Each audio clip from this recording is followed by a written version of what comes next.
the States, where my job is to be your guide. Should I sell my house today? So that's a common question, and there's just a couple of answers. The first one is, how does it fit your lifestyle? What does it do? That's the most important thing. Second one would be, is it a buyer's market or a seller's market? Should I hang on? So let's address the first part of that question first. How does it fit your lifestyle?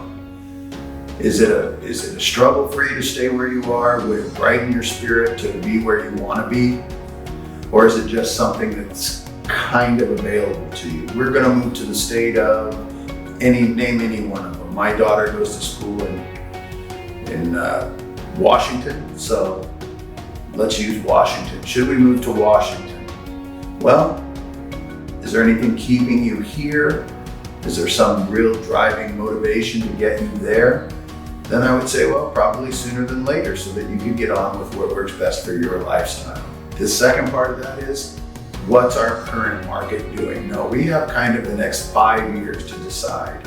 Okay, so then we think about economic cycles for the value of your home. And typically the way that runs is in 4 parts. The first 35% of that cycle would be a flat market. The second 35% of that cycle would be moderate appreciation. The third and most critical would be accelerated growth. So if you're at the second, third, maybe in a really long stretch, the 4th year of accelerated growth, which is highly unlikely, but I've seen it, then it's probably a real strong determining factor that now's the very best time. Because what happens after accelerated growth is correction. And with correction, it just means the price goes down. The market becomes softer. People are not as readily able to buy or wanting to. So if we're in that accelerated growth and it meets your lifestyle, it hits you where you live, then absolutely.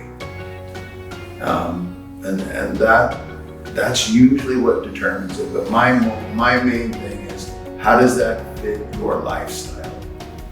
Does it help promote your spirit, or is it an extra tedious chore? And that's the crux of it for me.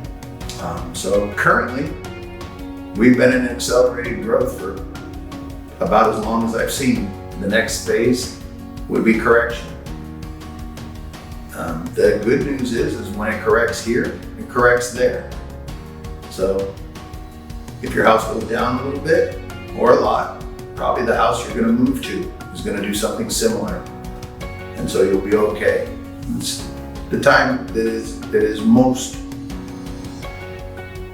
scary is when you sell and then you decide you want to wait to buy, and then it goes up. And so then your money doesn't go as far.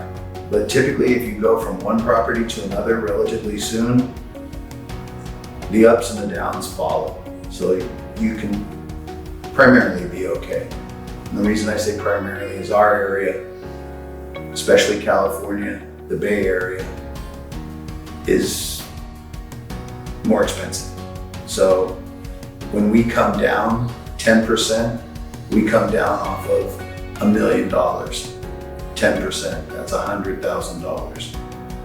On a $500,000 house, it can be also sometimes $100,000. And so that would be a big deal difference than if you were going to Washington and buying a $200,000 house that now is only worth $180,000. So that's the big deal. And those things are easy to discuss, and it's a personal decision. So I'm ready with those questions as well. Well, thanks very much for your time.